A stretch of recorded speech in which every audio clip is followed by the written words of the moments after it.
Hey everybody, welcome to Lex's World and my episode on lollipopping and how to do it, when to do it, and so on. The reason I'm doing this episode is a bunch of you have been asking me about lollipopping while watching my current Grow Journal series. You've been wondering why I'm not lollipopping during that series, which is a good question because that grow that's going in that Grow Journal is actually a good one to use lollipopping on. The reason I'm not doing it in that run is because that run is supposed to go forward without any sort of tricks, no low stress, high stress training, no super cropping, certainly no lollipopping, and so on. So that's why. But good question, guys. So first off, to the rest of you, what is lollipopping and when is it done?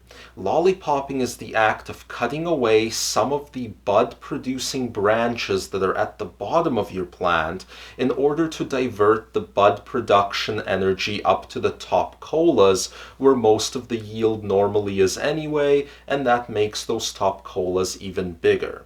The time to do lollipopping, meaning when you do the actual cutaway, is in the last week of vegetative phase. At least that's what I recommend doing, and we'll get into that a little bit more in a second.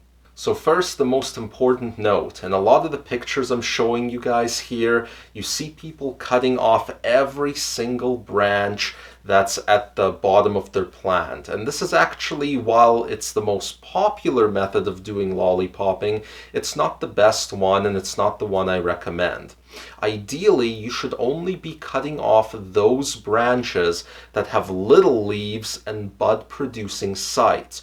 Do not touch those branches that are just connected to one major fan leaf. Your major fan leaves are the major light absorption component of your plants, and there's never a good reason to cut off healthy ones. The only time you should ever be cutting off major fan leaves is when they're dying on their own.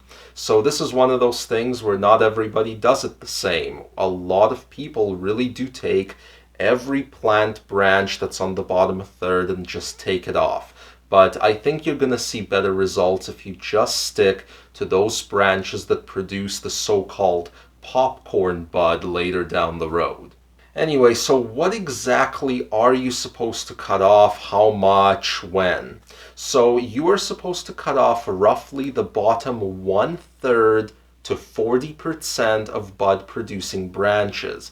In the last week of vegetative stage, that usually means you cut off about 4 or 5 nodes up, no more than that. If you're in doubt, it's better to cut off a little bit less as opposed to a little bit more. Some people put off their cutting until the first week of flowering phase. I do not recommend this. It's better to go 1 week before flowering phase starts because it takes your plant roughly a week to heal up from all the cutting that you've done, and it's better that it gets that healing out of the way before it gets into the process of actually developing buds. Now, does lollipopping work? Well, the short and the long of it is that, yeah, it does work. It has been proven quantitatively by people. But it's not the number one tool in the toolbox in terms of plant training. I'm still a way bigger fan of low-stress training, and I'll link to that episode in the description for you guys if you don't know how to do that. There are certain situations where lollipopping works a whole lot better than other situations.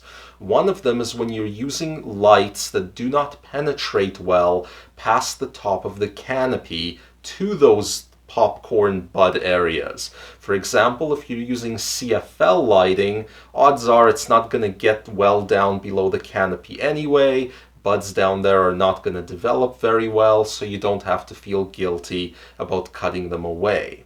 The other situation in which lollipopping works really, really well is when you're using a scrog. And a scrog happens to also go on about 40% of the way up the plant, and there's virtually no light that can penetrate the canopy that gets built up right at the scrog level. So again, anything below the scrog can be cut without you feeling guilty about it. Again, leave major fan leaves alone. The other type of situation where lollipopping will likely be more appropriate is if you're growing extremely bushy indica type plants. The reason being is that cutting away some of the branches near the bottom of the plant on those kind of strains actually improves air circulation around the soil area near the bottom there, and it makes it less likely you're going to get mold and other types of problems that those ultra bushy plants tend to be prone to. However, lollipopping is not appropriate for your auto-flowering strains. So if you're growing autoflowers, for many reasons that we won't dive into, don't do that technique. Go for low-stress training instead. It's going to pay off much, much better for you. Also, an important note, a lot of people like to do their lollipopping with their bare hands, where they just rip off the bud-producing bottom branches with their fingers. I don't recommend doing that. Please cut the branches right down to the stem with a pair of sterile scissors, and preferably use 45-degree cuts, just like you do in all other parts of plant care, in order to prevent issues happening in all of the wound areas that you create. Finally, it's really worth noting that the effectiveness of lollipopping varies greatly from strain to strain to strain. So if you've never done it before on a particular strain, I actually recommend that you only do lollipopping on a portion of the plants that you got going of that strain, and then at the end measure the yield of your lollipopped plants versus your non-lollipopped ones. If you didn't get at least 10 or 15% yield extra out of the lollipopped ones, I wouldn't bother lollipopping with that strain in the future, because this is a medium to medium high stress type of trick. So if it's not producing good yield increases for you, it's really better not to bother with it.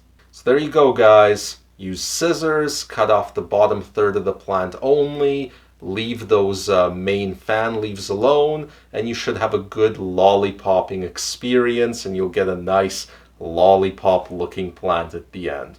On that note, be sure to subscribe and hit that like button if you've never been here before. Hope you found this all useful, and we'll see you all next time, I think on another one of the Grow Journal episodes. See you all later.